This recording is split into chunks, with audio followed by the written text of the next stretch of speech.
I think V.E. Schwab described it as the best. It is like being wrapped up in a big gay blanket. And that's how I feel when I read his books. Welcome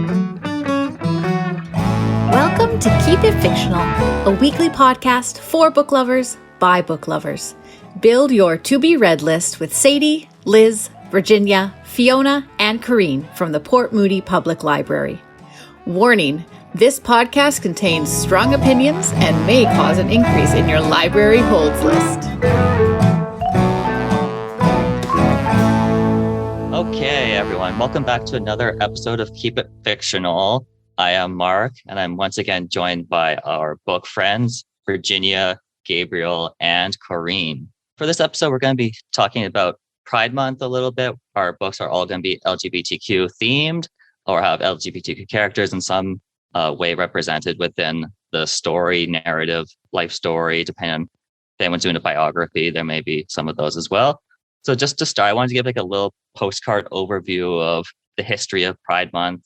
Pride Month is marked every year in June to honor the 1969 Stonewall Uprising in Manhattan, which occurred after a police raid of the Stonewall Inn, a club frequented by many local gay, lesbian, and transgender people. Having suffered constant harassment and poor treatment from the police and the rest of society, there was 6 days of protests and riots that followed. And this is sort of often referred to as like the beginning of the modern LGBTQ plus movement. Since then, it's sort of become like an international sort of touch point for Pride celebrations. Many international Pride celebrations take place in the month of June across the world. Except for in Vancouver, we still stick with the very end of July and August because Vancouver likes to be different in that way for some reason. Always kind of surprising when you think about Vancouver and BC. It's just a little bit off from a lot of other places. Just to sort of get like an early idea of what Pride sort of meant to the people at the time was there's an activist from the 1970s, Aubrey Walter, who said gay pride meant that the homosexual individual no longer accepted the heterosexist society's definition of him, her as criminal, pathetic, or sick. It meant that at long last, the lesbian and gay man could raise their heads with the deep inner conviction that homosexuality was part and parcel of the human package, seeing the roles imposed on men and women by the present sexist society as perverse rather than the homosexuals that reject them. And so there's this quote sort of illustrates that pride and liberation were sort of key to advocating their sense of identity, justice, and change. But at the same time, the early activists didn't really mention like gender, non-binary identities, transgender identities.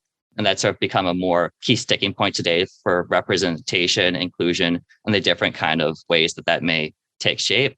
So for example, a lot of Indigenous people today may use the term like two-spirit or indigiqueer to sort of uniquely Indigenous kind of identity within the LGBTQ community and sort of as a way to push back against more Western or colonial anthropological definitions of Indigenous sexuality and gender identity. And just over time, we can think about the changes in laws, the perception of people, our understanding of identity, and the kind of support that people now receive rather than being rejected for who they are. That's not to say that there isn't still prejudice and systemic issues that need to be addressed in terms of inequalities and stigma and other things like that. But Pride Month is just sort of meant to highlight this history and the progress that's been made. And just to sort of tie it back to books and libraries. So for example, libraries have tried to represent themselves as more open to like anti-censorship, to represent all materials. And you can sort of see this today with some of the challenges that are happening to LGBTQ related materials as libraries sort of try to push back against this idea that children or young adults shouldn't be reading about gender and sexual identity. The issue of identity and pride related to libraries is also there. So it's good to make that connection on this kind of podcast in a library as well. Because I wouldn't be surprised if there's a number of people who first read a book or rented a DVD with like characters, LGBTQ characters from a library because they just never encountered it or because they couldn't get it anywhere else. So I'm going to get the existential question out of the way early on because I know there's a lot of hand wringing over this question when I thought about the idea of it. So just to ask everyone, what's a standout LGBTQ plus character from any work of fiction? It could be biography, like anything that you've read in like a media form that stood out to you. So I think mine is actually from one of my favorite book series, which is The Raven Cycle by Maggie Stiefvater. And One of the characters in that, Ronan Lynch, is probably one of my favorite characters. He's a joy to read. At least in the original series, there has been since like a new series that has begun in that universe called Call Down the Hawk. I haven't actually read Call Down the Hawk yet. It's been on my to read list for a while. And in the original series, at least, he's technically unlabeled, but he's portrayed very much as being, if not a gay man, then at least further leaning towards a man who likes men, as opposed to being necessarily like a bisexual character or pansexual or any of those identities. So he doesn't really necessarily like call himself that, but some of the books have his sort of realization of his feelings for another character in it. And I just really like Ronan. And so it was less about, I think, his identity, although that was a plus in terms of representation. And also he has a great romance plot. But really, it's mostly just because he's a little delinquent and I love him. So, Ronan Lynch. Thank you, Gabriel. So my example is the characters Mike and Scott from the film My Own Private Idaho by Gus Van Sant. For me personally, I actually don't remember this film particularly well. I remember the broad outlines of it, but when I was younger, I didn't really read books very much. I read a lot more now than I used to, but so through film, I actually sort of had that initial sort of exposure to LGBT characters. And I just remember the struggles of these two characters and their relationship and with their families and those around them, and their sort of struggles with inequality and to survive between, because one's more upper class, one's more lower class. And just this sort of dynamic between the two characters is something that really stands out to me many years after I first saw it. And it was also definitely one of the first times I saw any of these kinds of characters in anything, really. I'm going to choose something a little bit more recent that I think is just like, oh, it's so wonderful and so sweet and kind of so amazing that, you know, from when maybe I was a teen, such a thing would never have been possible to even be made, to have been published. Like it just couldn't have existed in that time. And I'm so happy that it exists now, is the graphic novel and the television show Heartstopper by Alice Osman. Features a wonderful, beautiful rainbow of characters, some of whom are trans, there are lesbians, there are gays, there are bisexuals, and it's just a really sweet love story. Like it is just the normal story of two people kind of meeting each other and then beginning to appreciate each other and then falling in love, and that beautiful story between Nick and Charlie, and it exists, it's there, and it's wonderful, and it's fabulously queer, and I'm just so happy that this generation and the next generation to follow get to kind of experience those stories now. So that's my pick. And weirdly enough, I'm also talking about a love story couple, which never, ever. But I will read anything by TJ Klune. So any characters that he comes up with, it's always the best for me. Starting with Arthur and Linus in The House of the Cerulean Sea, which of course we talk about like 1,000 times on this show. But I think Nghi Swap describe it as the best. It is like being wrapped up in a big gay blanket. And that's how I feel when I read his books, always, because it is just the sweetest thing, just like Corinne said. And I don't do sweet, I don't do heartwarming, but I just can't help. It is infectious. Any characters they come up with, even like the other book, Under the Whispering Door, when like you meet this accountant who's just so mean-spirited, but somehow it turns into somebody that you just like, oh, and then you just love seeing that relationship develop in all his books. So yeah, for me, definitely any of TJ Klune characters, but Arthur and Linus will probably be, for me, the most memorable ones. All right. Thank you, Virginia. So I guess we'll just move on to our book recommendations then. I'm gonna stick with the same order we did the existential questions in. So I'm gonna say Gabriel can go first. All right, I get voluntold. So what I read for this month is Gender Failure by Ivan E. Coyote and Ray Spoon. So the first time that I encountered gender failure, it was actually given to me by a non-binary coworker shortly after I'd come out to them. I only had a few weeks left before the end of my contract, and I had come to them asking for advice. They were sort of the prickly sort. And so when they emailed me asking me to come down to their office, I wasn't sure what to expect. But it was this. They gave me their well-loved, well-marked copy of Gender Failure and told me that if any harm were to befall this book, there would be consequences. So, unfortunately, I only read a few short sections of Gender Failure before I had to return it because I was in the middle of moving provinces. What I had read sort of scared and comforted me and made me laugh and cry, and I really wasn't ready for all of it. But when I saw that Pride Month was on our list of topics, I knew it might be the time to revisit it. So over a year later, Ariel, I'm reading it. Be proud of me. I did it. I was actually, initially for this podcast episode, going to read Outlawed by Anna North.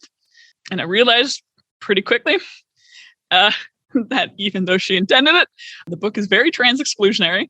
And so this is kind of like an overcorrection in the opposite direction, because the world that she created, I think she was trying to do something with it that did not happen, that sometimes you'll see in different genres. So that one's a Western, but you'll see it often in cyberpunk and things, like a lot of questions about like the world that end up in a very gender essentialist, sort of awkward, turfy narrative. And I didn't want that. So here I am with Gender Failure instead.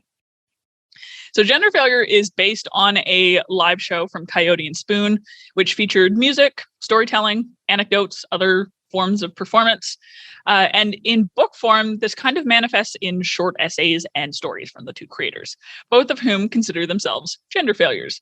And in Ray Spoon's case, gender retired. So I had two quotes from it that I found that were both kind of heartwarming and distressing, but I picked these just because I think it shows some of the emotional and humorous range this book has. And the first one is just this. Older butch sightings in airports make me feel like I'm part of an army. A quiet, buttoned-down peacekeeping brigade that nods instead of saluting. Silver hair and eye wrinkles are earned instead of stripes or medals. And I love that imagery. I love the idea of sort of like the solidarity and the community that both of them have experienced over the years and how they can kind of talk about it. And the other one's this. So 19 years I have been binding. Yes, thank you. I realize some of you are thinking, holy F, saran wrap, that dude is old. And that's okay by me. Both of them, very, very different energies. But there's a lot of humor. There's a lot of ups and downs. There's a lot of the realities of what it's like to be a gender failure, in their words, or like a non-binary individual. The book is raw and confusing at times. One thing that I think it does well is that it really doesn't claim to be anything other than the experiences of Coyote and Spoon. They know that to prescribe one experience to all trans or non-binary people would be kind of counterintuitive. And they talk about their experiences as children, with the media as performers, with elders in the queer community. They talk about what the Trans Day of Remembrance means to them in a particularly emotional passage.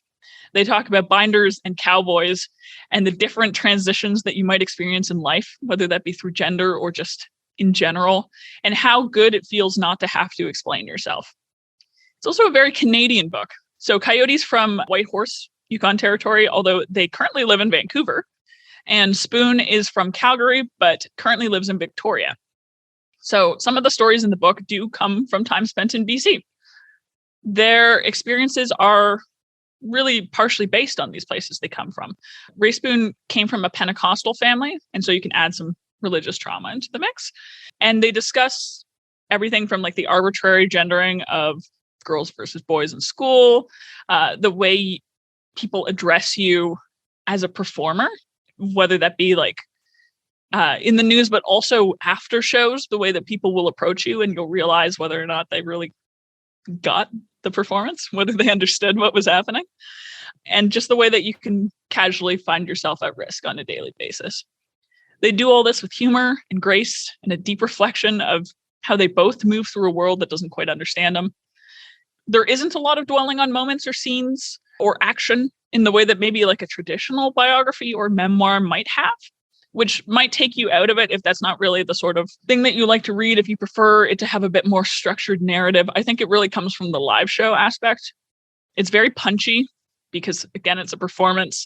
And if you're looking for sort of the slow, meandering deconstruction of society, this book isn't it. There isn't too much of like a call to action or anything. They're really just putting their experiences and the information in your hands, and then you get to decide what to do with it. Maybe you relate to it, maybe you don't.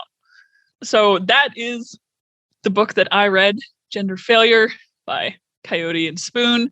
I would highly recommend it. It is very good. As is the nature of everything, I didn't necessarily relate to all of it, but that wasn't the point because I related to enough of it. Ivan Coyote in particular has done some more recent stuff. So Gender Failure came out, I believe, in 2014. But they've also written, I know they wrote Rebent Center in 2019 and some things after that. They've done quite a bit of writing. So I've heard good things about them sort of in a general sense, if you wanted to check out some of their other works. And as far as queer video games go, quite frankly, this might be a hot take. Video games are part of gay culture, whether folks like it or not. So in terms of shout-outs, bear with me. I think maybe one of my favorite queer games out there is called Monster Prom. Monster Prom is an indie dating sim. As with dating sims, there are so many opportunities to pursue whoever you like. And most of the time, they'll all be attracted to you, which is great because it's not like the real world.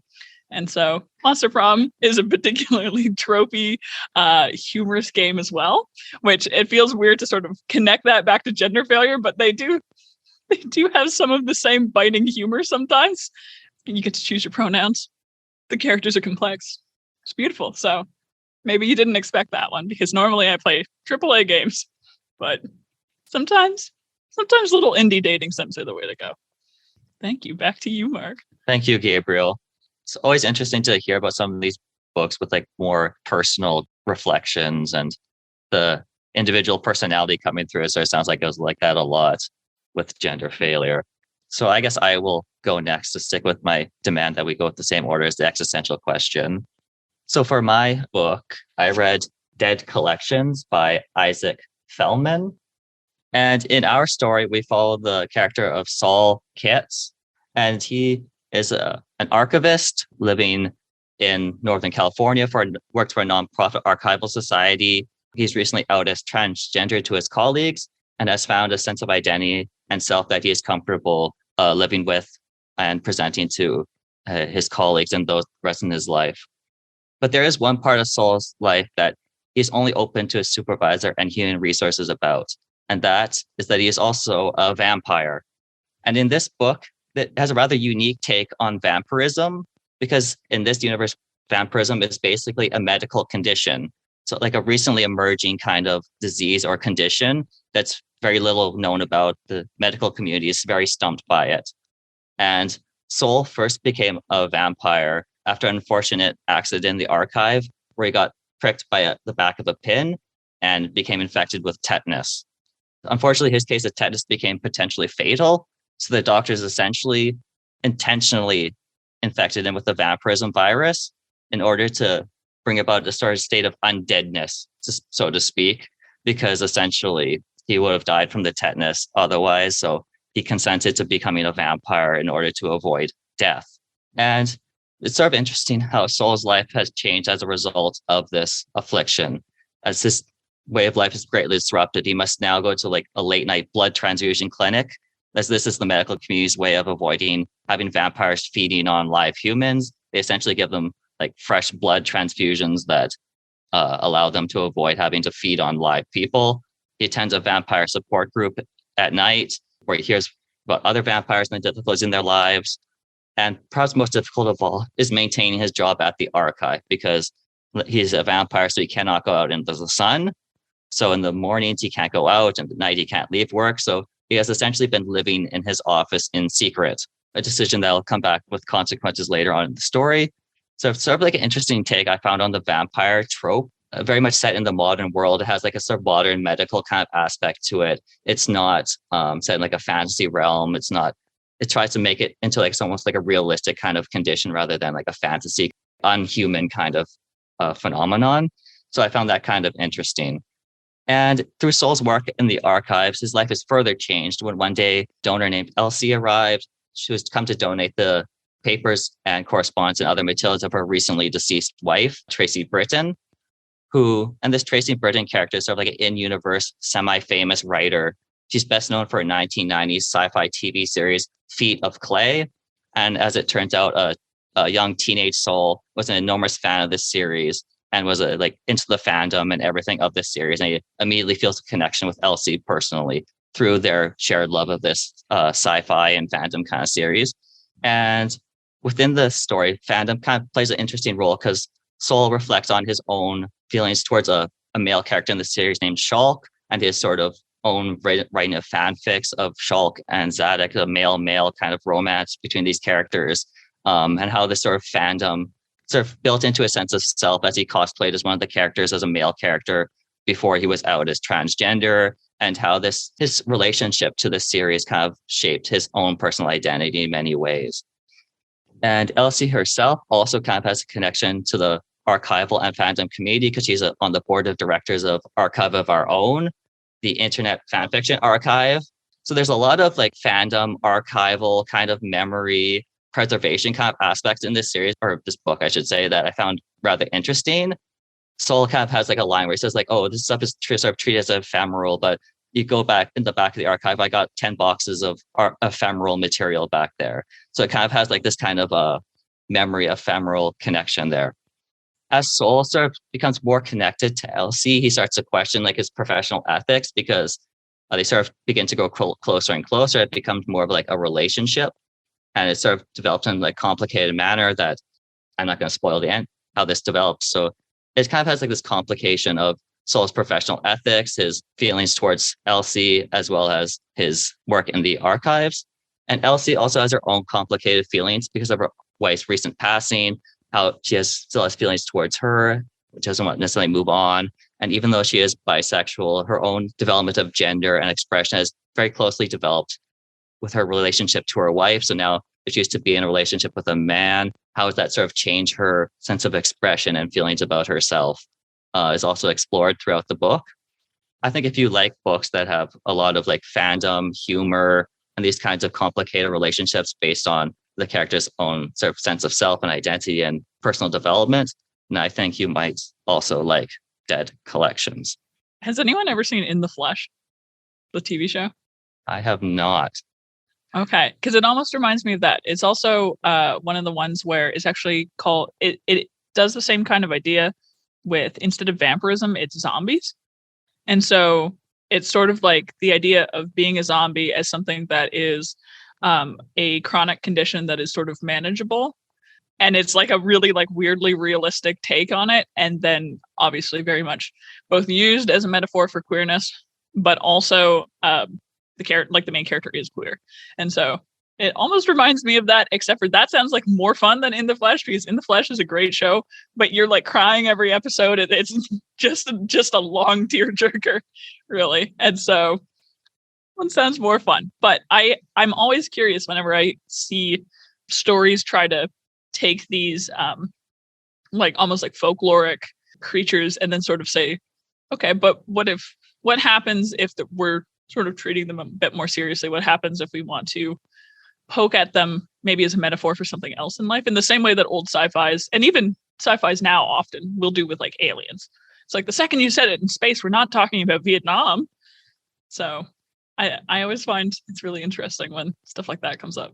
Yeah, it definitely has that sort of it takes some of the tropes and tries to invert them in some ways. I feel especially through their relationships, Saul and Elsie sort of explore those kinds of things in many ways as they sort of their own personal feelings towards one another, as well as there was another interesting aspect of the book where some of the chapters are even written they're archival materials. Some are correspondence, letters and notes. Others are screenplays, things like that. So it sort of plays with the form of the novel as well in terms of archival materials and the sort of sci-fi screenplays and things like that. So it definitely tries to have fun with it while also being serious at times.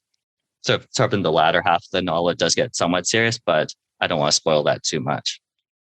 Alrighty then, I guess we will now have Corrine every once in a while when you are watching a movie, something magical happens where a movie becomes so much more than a movie. And every once in a generation, a film or a line or an actor becomes immortal. It casts a spell over the entire world. Lines or actors or roles become so ingrained and enmeshed in the culture that they live on far longer than the film. If we think back to old Hollywood, lines like, frankly, dear, I don't give a damn, or Toto, I don't think we're in Kansas anymore, or here's looking at you, kid. They have made their actors and their moments something so much more than human. There's a moment sometimes in a film or a movie or in a television show where an actor becomes a star. When they go from being a person who just plays a part to be someone who is adored, worshipped, they become something more than human. Something really magical happens in a movie theater or on the screen that transcends a regular human experience. It is magical. And in the book that I am talking about, the author takes that one step further. What if movie making was magical? What if in their move west into California and Hollywood, these studio executives made a deal with the devil or with the old fae of the land? No one's quite sure, but blood magic was involved so that they are able to perform great feats of glamour. And I'm not talking about a fancy dress or jewelry. I'm talking about that ancient, frightening glamour. The ability to change someone's appearance, the ability to make them magnetic, to intoxicate other people with how they look, to draw them in. What if instead of the regular studio contracts of old Hollywood, you made a real contract? One of those ancient blood pacts that for 3 years the studio would own you and everything you do. You'd have to be very careful about your words when you made this contract, or else it could cost you 10 years of your life. It could cost you your firstborn child, or it could cost you your feet.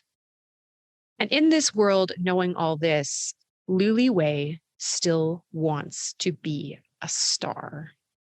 Even though as she looks around the studio, she sees the dried up husks of human beings whose life force has been slowly sucked out of them by the camera and transformed by magic into movies. She sees all of this, doesn't care. She wants to be a star. She wants to be luminous, adored. And maybe even more than that, Luli wants to belong somewhere. She has always felt out of place. Growing up in Hungarian Hill, she is one of the few Chinese families in the area. Knowing that she is a lesbian, she doesn't really fit in with anyone's expectations of what she's going to do with her life. But on the screen, the first time that she is discovered, delivering laundry at the right place at the right time, only to be grabbed by a director on the shoulder and put in front of the camera. As soon as that light hits her, she can feel its power. And she wants that power. And she will do nothing and sacrifice everything to get it. This is the book by Nghi called Siren Queen. This is, I would say, a magical realism rejigging of the story of Anna May Wong, who was the first Chinese American movie star in the 1930s. So this takes place in a pre-code Hollywood that kind of explores that gritty underside of old Hollywood that we don't tend to see underneath all of the glamour and the glitz and the stars. It looks at those studio heads, transforming them from the egotistical megalomaniacs that they were into actual devouring monsters. It is a wonderful combination, kind of like of a Seanan McGuire book with the podcast You Must Remember This. So if you have an interest in the lives of the stars in the 1930s and the 1920s, if you have an interest in an ambitious, powerful story about an actress making her own way, if you like kind of the fairy tales of old and not the sweet saccharine stories of girls getting to, try on different shoes and then you get a husband, or sweet stories about doing the right things. We're talking old stories about blood and sacrifice and death. Stories about the old fairies, not the gentle kind. And I would suggest you pick up Nevo's Siren Queen. Thank you, Corrine. Listening, that kind of has that interesting, like old Hollywood, like the studio system where they kind of controlled your life in many ways. It's kind of taking like in a more fantasy kind of direction. Sounds interesting in that kind of way, as like the historical ties to it. Yes. And if you're deeply interested in like Greta Garbo and like Marlene Dietrich and her sewing circle, like it's all there. It's all there. Sounds even more interesting now. Okay. So I guess we'll close out now with Virginia. All right. So for this Pride Month, I have chosen Our Wives Under the Sea by Julia Armfield. This is a story of a married couple, Leah and Miri. Leah is a marine biologist. She's currently on one of her regular trips in a submarine to do her research. And these trips usually last about a week, but it's been more than that, and she still hasn't come back. So Miri tried to call the center to try to find out what's going on. And they're like, oh, well, maybe their project just took a little bit longer. We're not really sure what happens. As the days go by, she will get some calls from the center and they'll give her like an update, which is really no update because they don't really know what happened. And then they stop calling. And Miri tried to connect with them. Her messages will go straight to the voicemail. And they're not really telling her what is happening to her wife. Then one day she finally got a hold of them and they said, we've lost communication with the submarine. We think they are lost and we have to presume that they are dead. Miri can't believe it. She can't move on. She's just going through these motions of life, a life that now doesn't include her wife, and she doesn't know what to do. 3 months later, she got a call from the center. The submarine has resurfaced. Leia is still alive. Leia is back and she'll be right back like in just a couple of days. And Miri, of course, is overjoyed. She's so glad to hear that her wife is still alive. All that grieving, all that like unnecessary, they're all unnecessary. She didn't have to do any of that. But the Leia that came back is not the Leia that she knows. Leia doesn't talk anymore. Leia doesn't eat. The only thing that she would drink is salt dissolved in water. Every day she spent most of her time in a bathtub, submerged in salt water. Her skin will turn translucent. And if she doesn't sit in water, then strange things happen to her body. Something happened to Leia during that trip. And Miri is desperate to find out what happened and what happened to her wife, because her wife is not the same. And it's almost like she has to prepare to lose her wife one more time.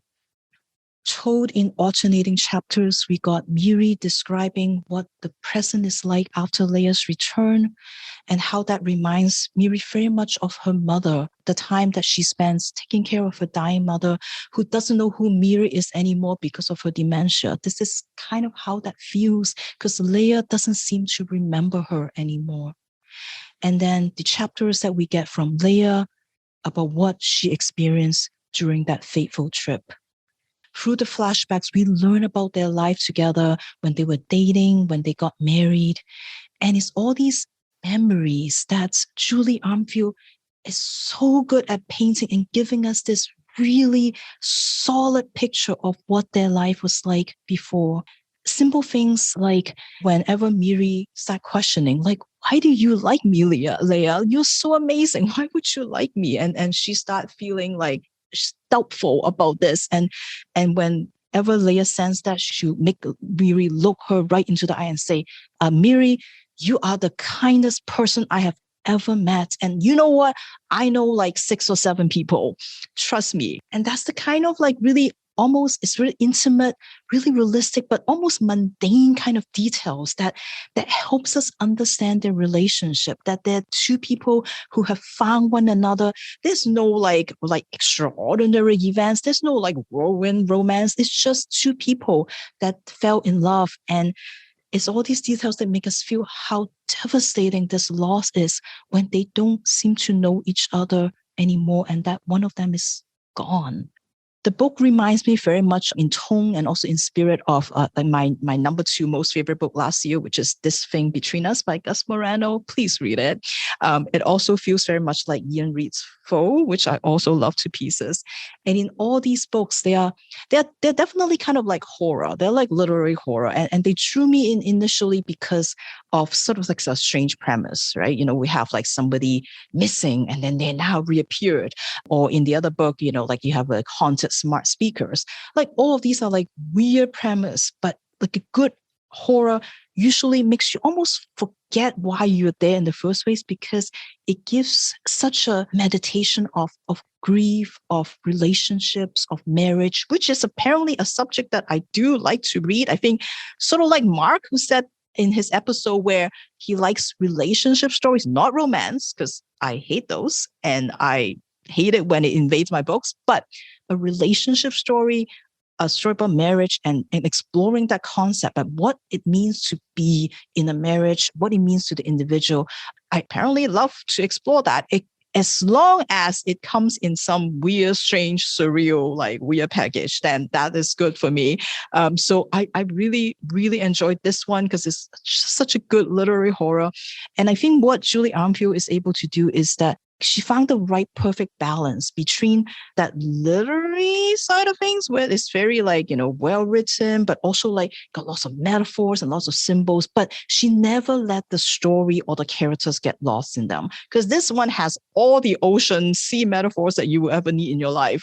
But it shows so much skill and restraint when she can like just stop at just the right amount so that you still understand what it is she's trying to do, that she's not so in love with her like literary conceits and words that they forgot to tell the story, which is sometimes, you know, you find in some books, but she just does it like perfectly. And it's also the kind of horror that I love because I love the type that you don't need to see the monster because nothing you can show me is more scary than what I'm already imagining because of your words, because your words are so good in creating that mood and creating those images in my mind. And in the chapters with Leia, you know, we learn what happened, kind of what happened to her and the 2 other researchers. And as they lose control of the submarine and they lost contact with, you know, their center, as like the communication no longer works, and they keep sinking farther and farther down, they talk about like how they hear whisperings or that they can smell burned meat. And sometimes these sensations are shared and sometimes only one of them can hear it or they can smell it. So you're never quite sure whether is it real, is it in the head? And you never quite see sort of what it is at the end. And that is what I love about sort of horror that does that, because again, I don't need to see it because it is scary enough. So Our Wives Under the Sea, a book for readers who are looking to really intensely engage with a story. If you want something light, if you want something, you know, for the summer that you can just put down, this is not it. Do not read this because this is not that. But if you're a reader who wants to feel everything, if you want to see your heart being clenched in someone else's fist and is being squeezed every single minute throughout the book, then this is the type of book that you would love. And so this is Our Wives Under the Sea by Julia Armfield. Thank you, Virginia. It's definitely a very interesting kind of relationship story about how you can sort of begin to know someone in a way that no one else knows someone. Like those little mundane kind of things you mentioned that can be what makes your relationship special in some ways at times. So I guess that's wraps up this week's episode. So thank you again for me, Virginia, Gabriel, and Corrine. Hope to see you again another week. Thank you for listening. If you like our show, please tell a fellow book lover about it. You can find a list of all the books we discussed in our show notes. Join us next week for another fun book chat. Until then, keep it fictional.